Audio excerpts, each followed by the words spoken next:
Oh.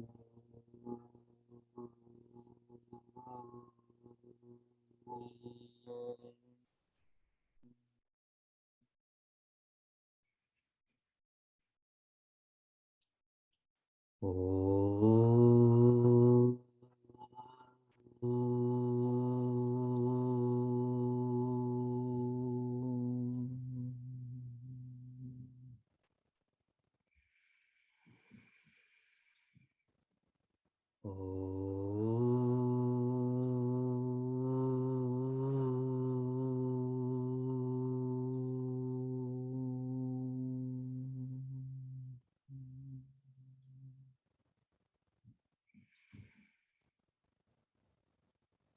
Welcome to Meaningful Mornings. Most of you know that we just completed our 11th silence retreat. The last 5 have been virtual, which means all of you can be part of them. I'm going to read to you a reflection, a portion of a reflection from a seeker, and this was her first silence retreat. The list of people, things, and circumstances that I was grateful for grew with each contemplation session, even the not so good ones. That was a huge revelation to me. By Saturday evening, I realized that I am not the sun around which this family revolves. This is quite a humbling experience for me. They were able to function without mom, wife, and probably better, like you pointed out. So I feel more free to take time for my own self-development and not be in the control of others all the time. By a show of hands, how many of you can relate to this reflection?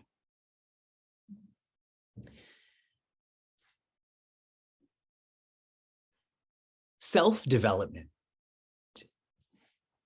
equals selflessness. How much time, how much effort should we be dedicating towards selflessness? The answer is all, correct? One should be proud of how much time and effort they're investing in self-development, irrespective of society, community, even family. And the more selfless one becomes, the more noble one becomes. The Sanskrit word for nobility is sadhu. So maybe we should change meaningful mornings to sadhutva mornings. I don't know if the branding is as strong, but this is a fact though. This is the truth. I'm rereading verse 7 and 8 because they're that powerful. Yada yada hi dharmasya glanir bhavati bharata abhyuthanam adharmasya tadatmanam srajamyaham paritranaya sadhunam vinashaya cha dushkritam dharma samstapanarthaya sambhavami yuge yuge.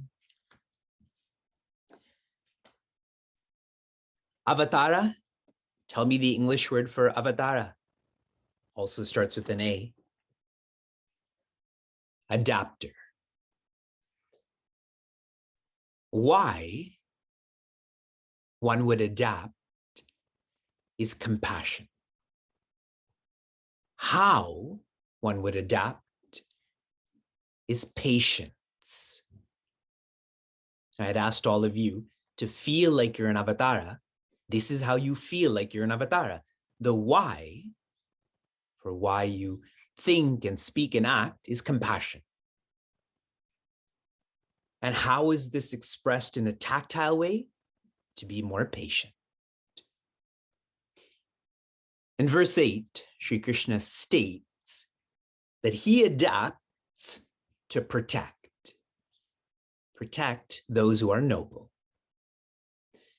In Sanskrit, the word for nobility, sadhu. I'll share one more insight about what a sadhu is or who a sadhu is, so that we can train ourselves to be a sadhu.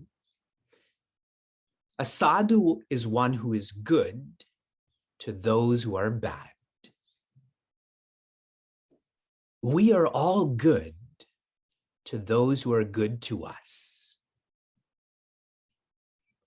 Can we be good to those who are bad to us? If one is good to those who are good to us, that's an exchange mentality, no? But if I'm good to those who are bad to me, that shows my nobility or inclusivity. That's another word I used for being a sadhu. A sadhu is calling out to the divine to adapt. How are they calling? With their thoughts, with their words, with their actions. This call is not time-based. Too often we are taught this many years have to pass before the next avatar. You can pray and say, I need help, or you can think it, or you can just act inclusive. Your call will be answered. The criteria is sincerity, not time. Why else does the divine adapt? To correct the ignoble. To correct the ignoble. Ignobility has been present throughout creation, whether a personality like Hiranyakashipu or a personality like Hitler. And the more ignobility there is, the more power the divine expresses as an adapter. In the case of Hitler, what was needed is the allies to deal with Hitler. In the case of Hiranyakashipu, the divine had to adapt as Sri Narasimha. More power was needed to deal with that greater ignobility. I hope this is clear. At our ashram, Chinmayadhara, it is 16,000 square feet. So there's much more power that is needed to heat that building. This home is less than 2,000 square feet. Much less power is needed. Clear? So less power is expressed then. What are some ways, definitively, that the divine adapts? There are many. Here's a simple framework for everyone. One type of avatara is known as avesha. Avesha means momentary. An example of this from our scriptures is Vastra Avatara. When Devi Draupadi was being disrobed at that time, the divine adapted as clothing for her. She was never disrobed because that clothing became greater. That was momentary. After that, that avatara became unmanifest. Another type of avatara is known as Amsha Avatara. Amsha means partial. A partial expression of the divine. An example of this is Shri Rama, but, not the Rama you're thinking about, Parashu Rama. His name too was Rama, but he's described as Parashu Rama, the Rama with an axe. he did express divinity, but partially. That's why not a lot of people worship Sri Parashurama. He's not powerful enough for us, correct? Another type is a Purna Avatara. Purna. That doesn't mean partial. The exact opposite. It means full expression. Purna means completeness. An example of this is Sri Krishna. Sri Krishna. And the one that I referenced yesterday was a Nitya Avatara. That is the divine who adapts forever. That presence is forever. And the example I gave was Rishi Vyasa. Now let me be more specific about a Purna Avatara and a Nitya Avatara. Sri Rama. Now this is the Rama from the Ramayana. We are taught he expressed 12 kalas of divinity. Imagine divinity can be quantified. Imagine, because infinity cannot be quantified. And that's why I'm sharing we were taught this. Why were we taught this? Because I'm an ignorant person and I need such structures to understand. Sri Rama expressed 12 kalas or facets of divinity.